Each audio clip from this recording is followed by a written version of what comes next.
Hello,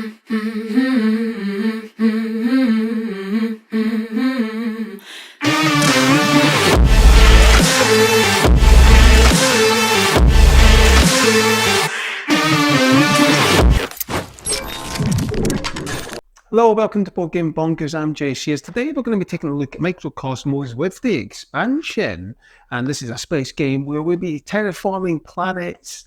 We'll be surviving. We'll be taking survivors and trying to get them off a planet, take them to another planet to settle, and also we'll be colonizing planets, gathering resources as well, and exploring different planets. So let's head into the table and see how it plays. I'll come back up top, let you know my thoughts, what I like, the positives of it, and my negatives, and give it a final score out of 10. Now I've managed to cram everything in here, so it would be spread out a lot more on the table. So this is the general setup of it. So what I'm going to do is go through everything and then I'll show you the setup very briefly. So we've got the planet cards here. They've got starter ones which have a star. Okay, so anything that's got a star, they're starter planets. So you've got a portal here that begins in the middle. You'll be taking the 3 starter planets and you'll be placing them. It doesn't matter which kind of order they're in, as long as one's on the left and the right and one's above. That's the start position. You'll be placing your arcs on the portal, the star portal. The arcs are your spaceships. Here we have a canteen board where you'll be gathering crew. We have a trap board on the outside here. I'll be using this marker, terraform marker, to track that. This is for the expansion, so ignore that in a moment. I'll go through that in a sec. Got a player aid here. I'll show that in just a second. And down here is going to be a start position. So you've got your bridge card here. You've got your cargo card here, and you've got your arc card here. So in setup, you'll be setting up like this. So you have your colonized markers. You'll be placing them where there's a padlock, and you have your trading outposts. That will go in the middle here. You've got 2 trading outposts. I'll explain how this works in just a second. So let me just show you a bit of a close-up. So these are your resources, okay, and you'll be gathering them throughout the duration of the game. These are your specialists, and you have an engineer. I'll explain how all that works in just a moment. And then you have your bridge card. This tells you when you're placing colonies out onto planets. Again, I'll explain how that works in just a moment. And this gives you the cost. This tells you how many points you get for settling survivors.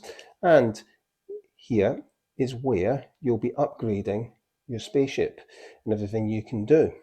So as I said, you put your colonized markers here and your trading outposts here. Whenever you unlock your trading post, then you'll get points received as indicated here. These are resources and the specialists you need in order to upgrade. I'll explain how that works in just a moment. So let me go through how an actual turn works. I'll go through the different phases. But first, your objective is to get as most points, what a shock, and you get points of various different ways. For terraforming planets, you'll get points. For settling settlers, you will get points. I'll explain how that works in just a moment. And for putting out your colonized markers, you receive points. Those are the main 3 ways to get points. You also get points, as I explained, for placing your outposts onto planets. So let's go through the phases. So the first thing you will do on your turn is you'll upgrade. It's optional. So upgrading is looking at your arc and deciding which of the ones you want to upgrade. So essentially what you're going to be doing is you'll pay the cost. So if it's robotics, and then you'll use the type of specialist or engineer. This here represents an engineer. These ones represent a specialist. If there's no colour, there can be any specialist. So for example, if I upgrade this, I will spend the 2 resources. Now at the start of the game, you'll have 2 resources to begin with. Okay. Players will also have 3 of these randomly. So we'll take 3 of these, and then we'll choose 2 of them. These cards are your crew cards. What crew cards will do is they will give you a specialist, as indicated here, and also give you potential resources. I'll explain how that works in just a second. And where they'll go, they'll sit either at the bottom or at the top of your resource. Okay, so let's just put them here at the moment. I'll explain how that works in just a second. So if I'm upgrading, I want to have a look and see what I want to upgrade. So as the example here, I'm going to say, for example, I'm going to do robotics. I will take that off, I'll place it here, which is in my bridge. I'll pay the 2 resources, and I must use a specialist engineer. So the engineer's here, I'll toggle that off. I could, for example, use one of my cards instead if I like, but we'll toggle that off there. And that is me upgraded. So the next phase I'll be looking at is travel. Travel is really easy. So I can travel up to the point of where it indicates on my arc player board. So I'm at 2. I can only move up to 2 spaces. So it's from point to point. So 1, 2, for example. That's moving. I can't leave and stay where there's another arc. So for example, if that player was there and I moved 1, 2, I couldn't do that. It's an illegal move because there's already another player's arc there. I would have to settle somewhere else. For example, I might go 1, 2 and go here.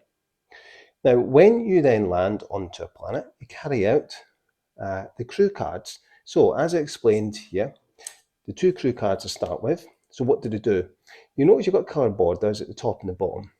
That determines which resource you'll be getting depending on the planet you land on. So for example, if I was on the green planet here, then if this card was at the top of this player board here, this is your resource, known as your cargo. So if it's at the top here, then I would trigger, so the colour is matching the border, then I would trigger that resource, which means in this case I would gather those 2 resources. So for example, if that was there, and say my other card was just at the bottom here, I would trigger that by going to this planet, and I'll gather those 2 resources. So I'll gather 1, and then let's put these in 0, and then gather the orange one. There we go. So sorry, the blue technology. So that's me gather those 2 resources. I will then discard this card. It's out of the game. I can do up to 2 card actions. So one is by doing what I just did, or I could move. I could do another card if I want, or move a card from the bottom to the top.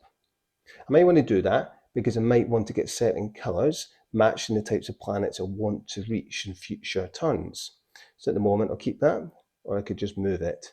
If I had another card at the green border touching the cargo, then I could carry that card action out as well. I'll go through all the card actions in just a moment.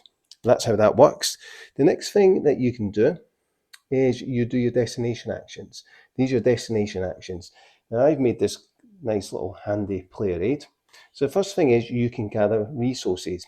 You simply just take the resources indicated, whichever planet you're on. If it's this planet, I just take the resource and that's it.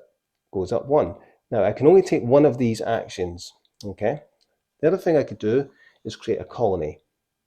Now creating a colony, if I've unlocked any colonies, I can then place a colony here, but I must pay the indicated cost.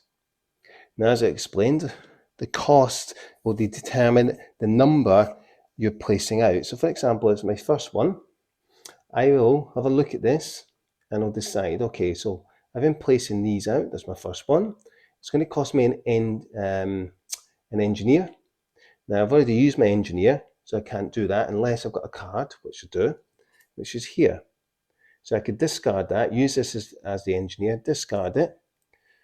I can then use a specialist of any colour because there's no colour indicated. If it was this one, it'd be the planet I'm on. For example, it'd be green, so I'd have to obviously toggle off a green or discard a engineer with a green on it. In case it could be any engineer, specialist. So I'm going to toggle anyone off. It could be a blue, for example, because it's any colour. That allows me to then place my colony marker out onto the planet. They will give you points at the end of the game, and I'll explain all that in just a second. So what's the next thing I can do?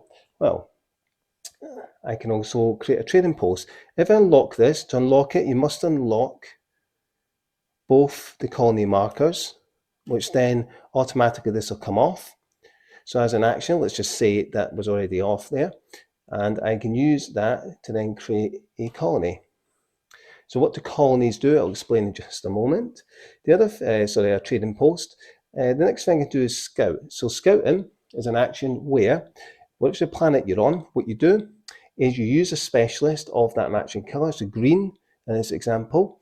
You'll then reveal one of the survivor cards. You look at that survivor, and if the background matches the planet you're on, you gather the resources and you'll be able to take that survivor and then place it where your bridge is. You can only have a maximum of up to 3.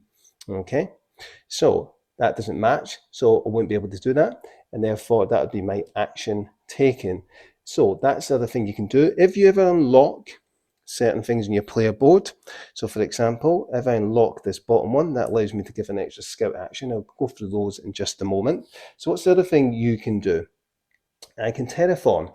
So I could use that instead. So terraform is really simple. You just look at the number of pieces you have. Your ark's worth 2, every other one's worth 1. So 1, 2, 3, 4. I can terraform 4. So that means I can spend up to 4 resources in any combination. I'll just reduce them from my player board up to 4, and then I'll use my terraform marker and place it up to 4.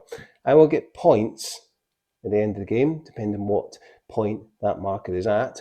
Now, what's important to note is once you terraform this completely, you will then turn this over, and that becomes a new planet and gives you better resources.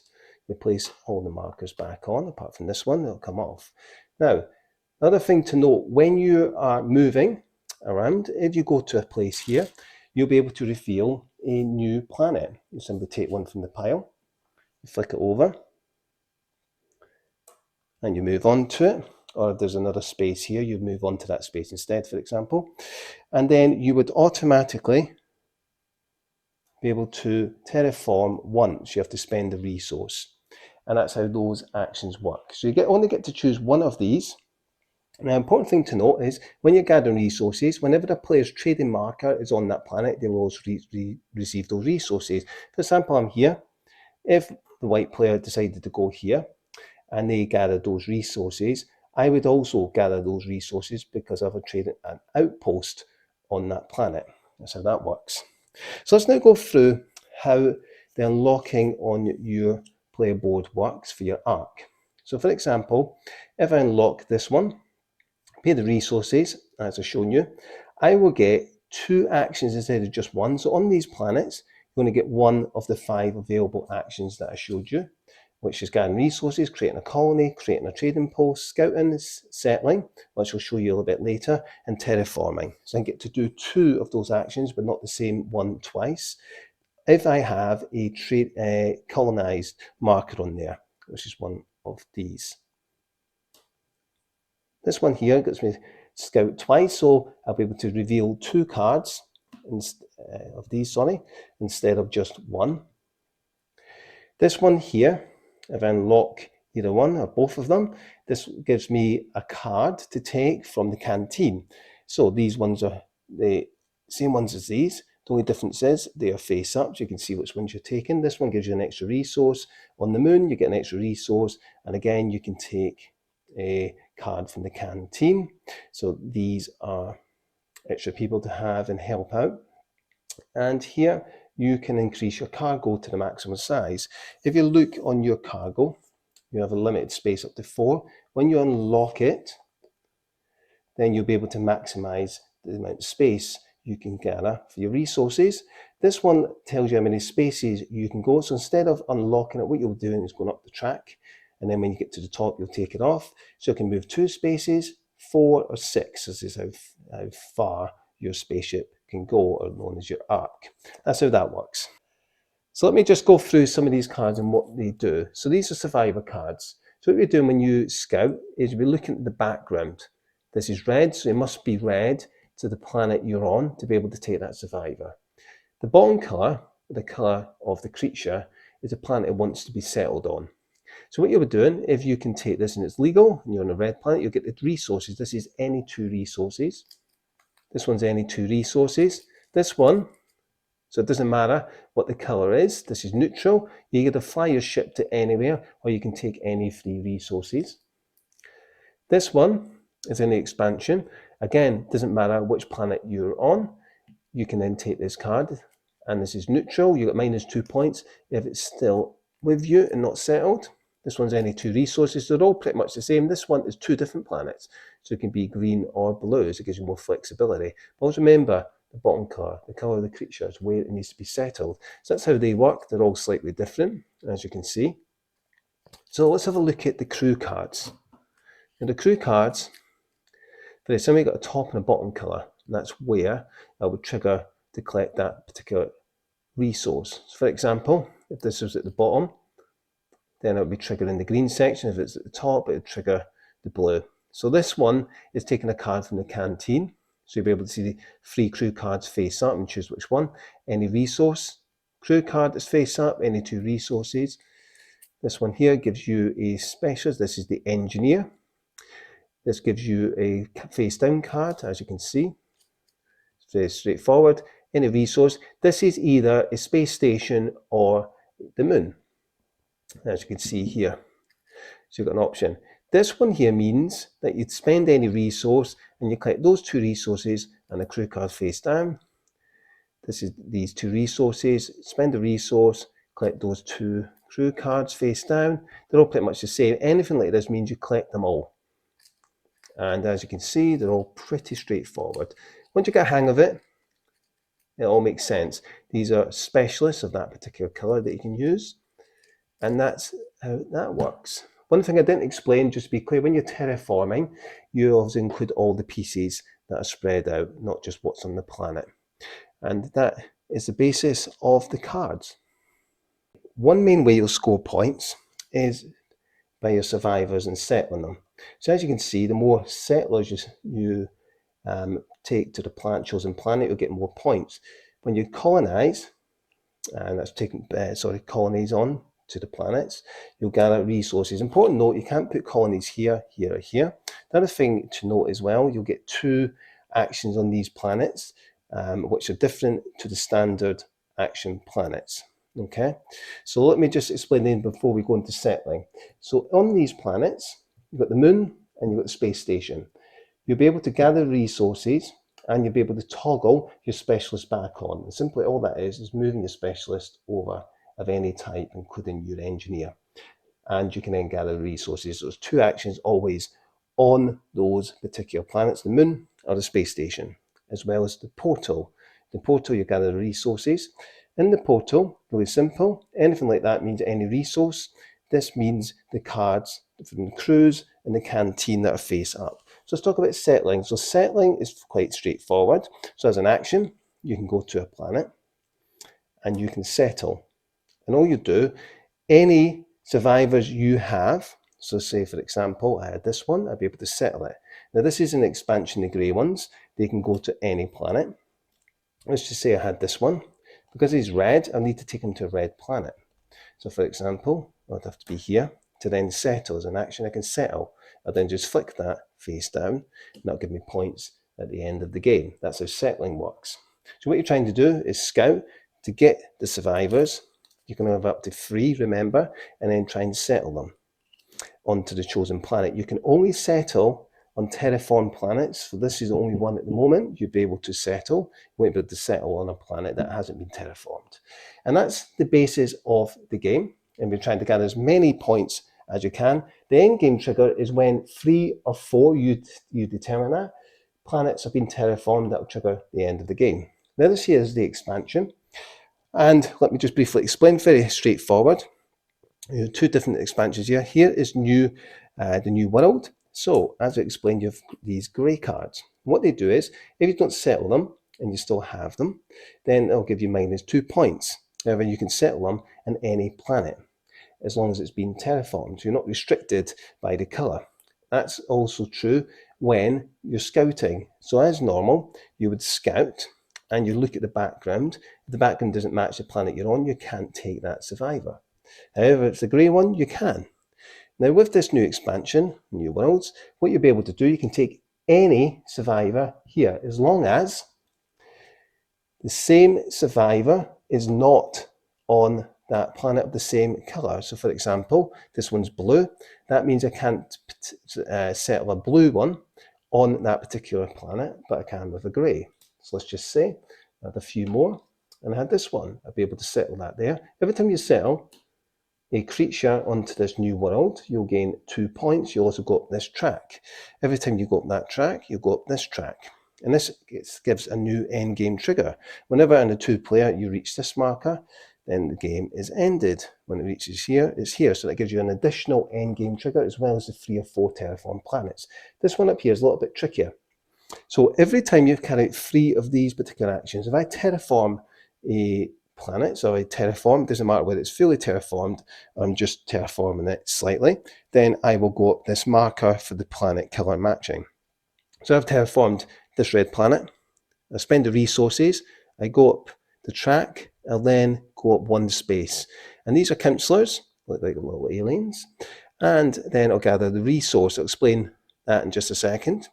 The other thing, if I settle, so I explained settled, settling one of the creatures onto a planet, or it can be here. Every time I settle, I will go, I won't go up the marker here because there's no colours. I'll get to settle on a particular planet that matches the colour. Then I will go up that marker. So for example, this is green. If I settled on green, then I go up green by 1.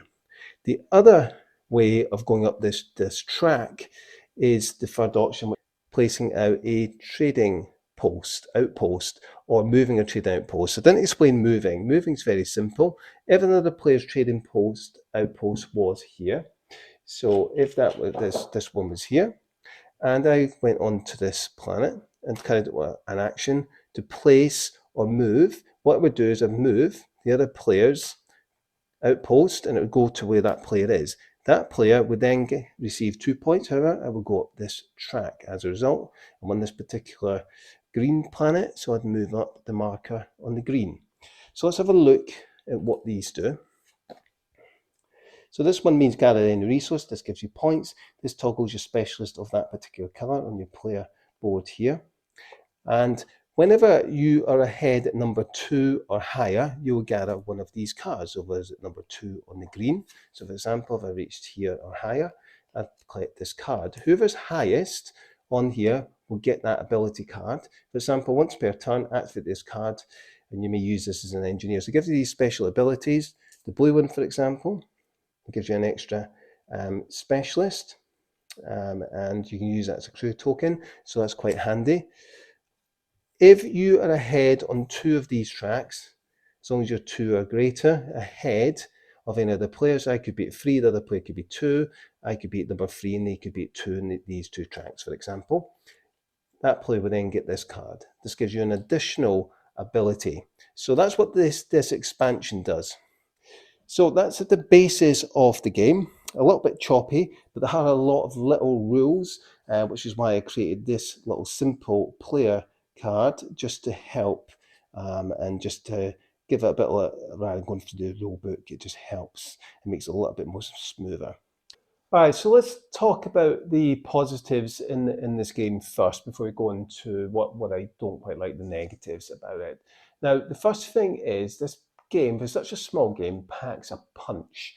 And a lot of that might be because there's a lot of little rules to remember. There's a bit of a caveat to that, which will come into my negatives. But it does pack a punch. It gives you that full space exploration experience to a certain extent. Bear in mind it's a small box game, but it definitely packs a punch. If you look how small this is, and they managed to pack so much in, it actually packs a punch. There's a lot there.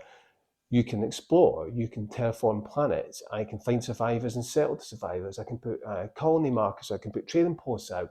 There's quite a lot there for such a small game. There's a lot to think about as well, and there's a couple of different strategies to take in this game. For example, do I concentrate on just getting survivors to start with to get the free in my player board area, so I've got 3 already to settle for when planets are terraformed? Is that a viable strategy? Because I know it's going to give me a lot of points at the end of the game if I settle a lot. If I settle 5, that's going to give me a maximum, I think it's 40 points. So that's a lot of points you can get for doing that. Or do I terraform planets because I'm getting lots of points terraforming planets? I mean, get 10 to 14 points every time I do that. What I didn't explain, you also get bonus points for terraforming planets. You're first, you get 3 points if you're ahead. If you're second on the marker to terraform the marker, then you get an extra point. So there's different strategies there. Which way do I go? Do I explore and try and find new planets to terraform? Perhaps there's certain planets I need to get these survivors on, so I need to find those new planets to terraform. Perhaps there's a different strategy of getting your colonized markers out. You see, the colonized markers will give you points at the end of the game. They're quite tricky to get on because they're going to take resources, specialists and engineers, and the points, well, you get 45 points, you get 8 of them out. That's extremely tough indeed. But you've got a couple of different strategies there. And there's kind of two main ways, perhaps a third one's created by I colonize, I get points. I terraform, I get points. And I get points by my survivors, but you're only settling survivors towards the end of the game. But the question is, do I collect them beforehand to scout and find survivors and then settle later on? So there's different viable strategies there, and it definitely packs a punch, this game. The exploration might be weaker than some games because it's only a 3x3 grid that you can create. I didn't explain that in overview, but it packs a punch for what is there. And my second point that I want to move on to, what I enjoy, and this is subjective, is the art way on the planets. I think they look fantastic. And they look there, just look amazing. And how those planets look is really clear and vibrant on these cards.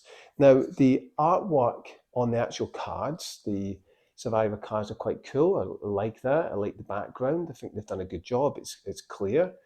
The artwork on the crew cards, the back of them are fine. These look a little bit bland, but I'm not going to be too pernickety because the art overall, I think they've done a good job.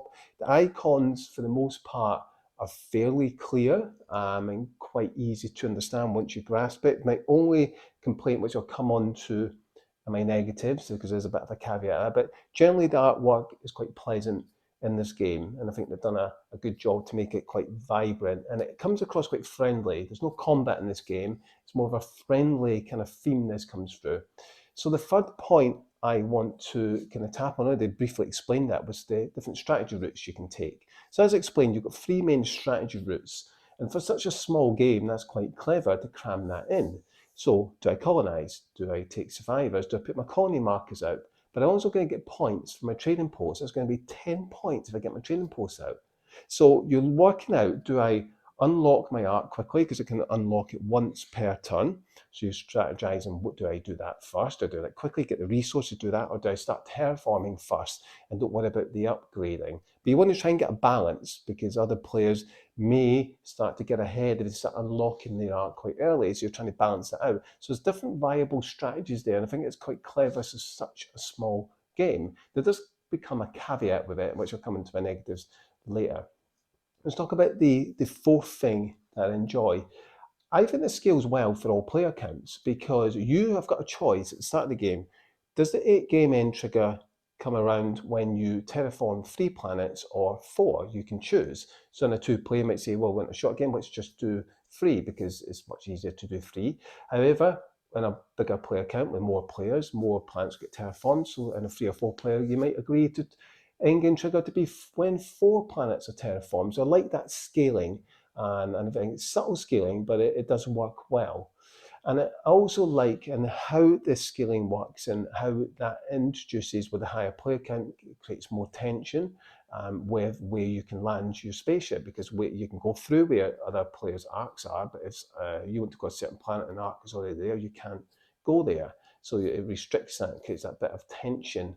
So it does scale well, fairly well, from different player counts 2 to 4, but it also creates that tension with the more players there are, the more tension there is in where you can travel to compared to a 2-player, and it gives that different feel in those different player counts. So let's move on to my last and final positive with this. I like that you've got the use of these crew cards in a dual use. So let me just get one up. So it's a little bit fiddling, a little bit tricky to start with when you first use them, but you're working out, and it's almost a bit like a puzzle. Which kind of side do I want to use? I want that resource, but I'm not going to a moon. So but I'm going to this planet next, so maybe it'll trigger this. But you can also, as a card action, move it from the bottom to the top. And so then it'll then trigger that particular side that you want to use. So I really like that. You can also use it as a specialist. There's a lot of time in the game you'll be using these cards, as specialists. So you'd be thinking, right, okay, I need these specialists. I don't want to go to that planet to toggle, but I've got a crew card that I can use as a particular specialist instead. So I like that, it gives you the options. Once you get your head around how that works with the different colours and what triggers what, it makes sense and it works really well in this game.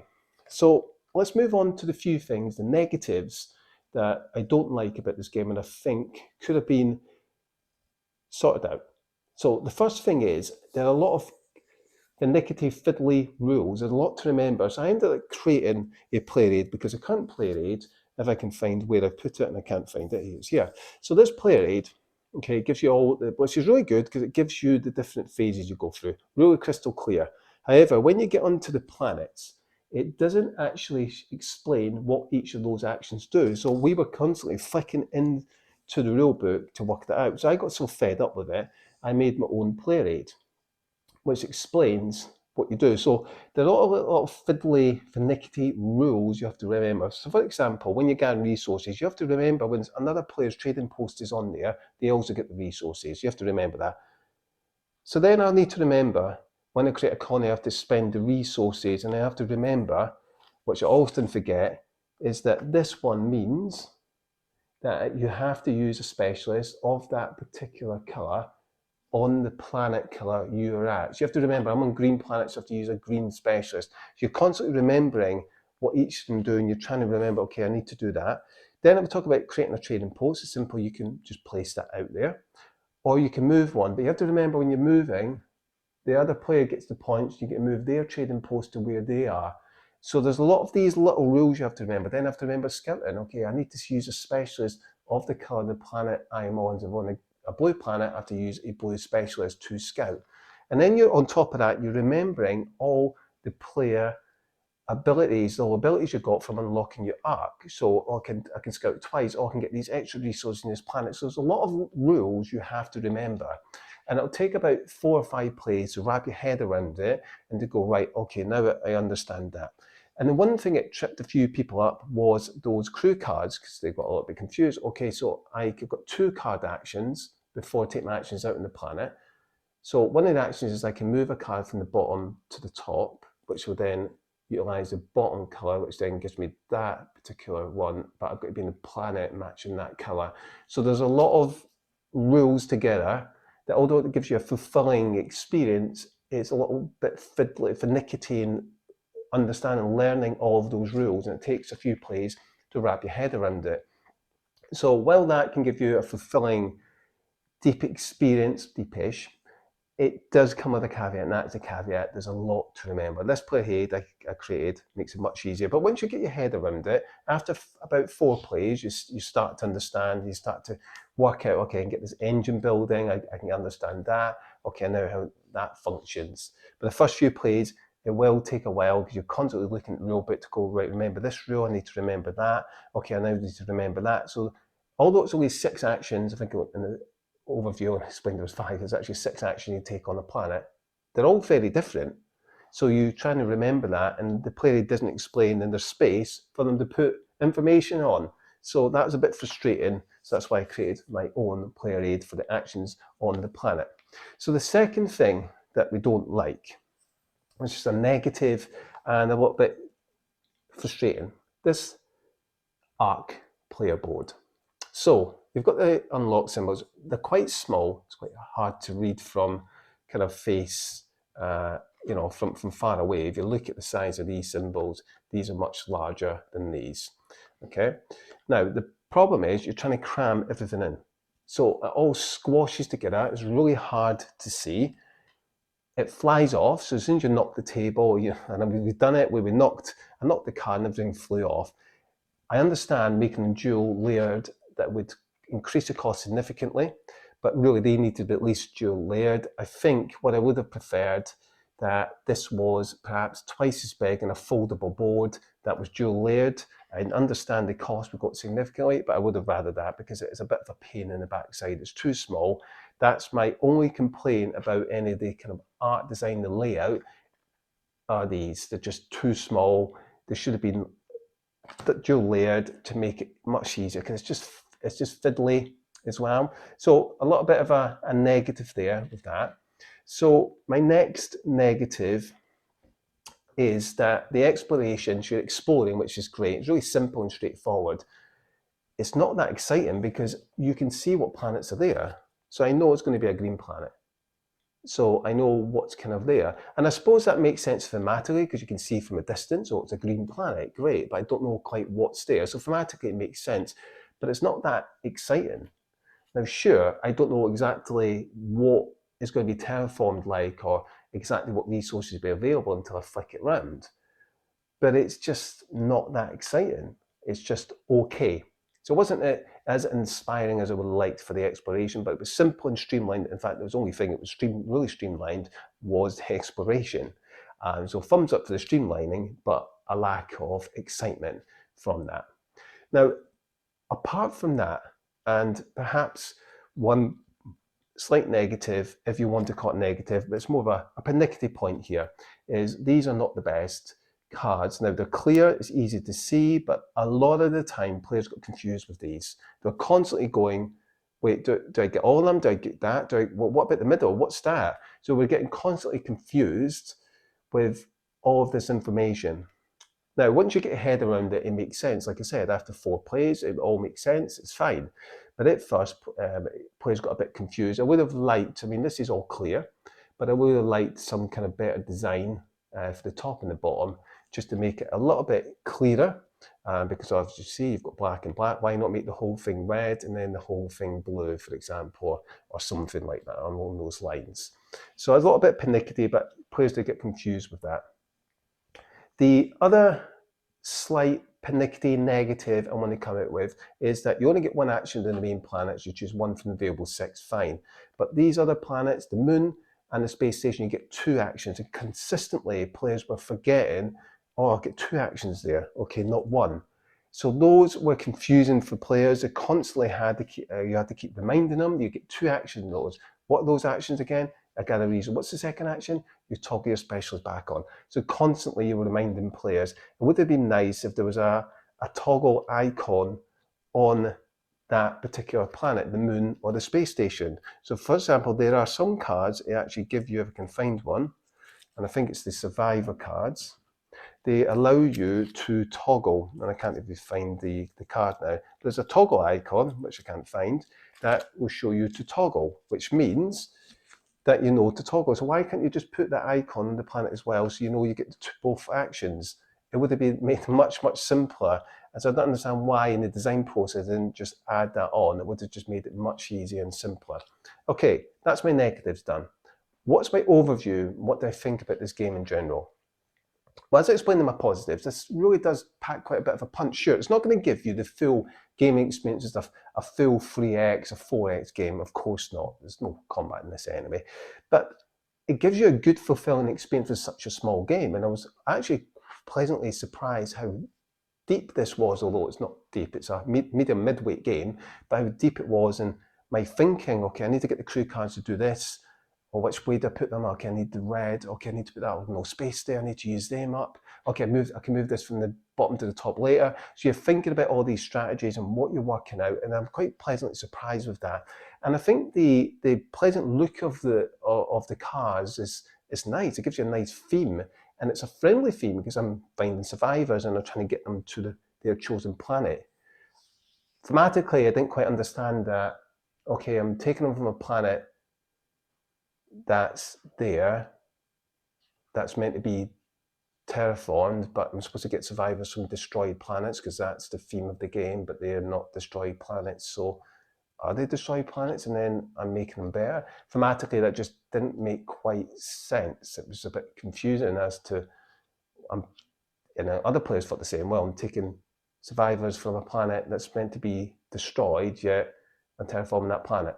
Didn't make thematic sense. It would have made more thematic sense if there was other planets to take the survivors from, which are being destroyed. But hey ho, that's been pernickety. Overall, solid game, packs a punch, gives you the 3 different strategical options you can work out, and a few ways you can interact with the players. There's not much interaction. You're pretty much doing your own thing. There's a little bit almost a solo feel to this, but there is some player interaction because you can't go where another arc is. There's much more player interaction with a higher player count than in a lower player count. But I think it scales fairly well for all players. It does feel a bit better with more players. I think 3 or 4 is kind of the fulfilling experience this game gives. But I'm pleased in such a small game, they've packed so much in this.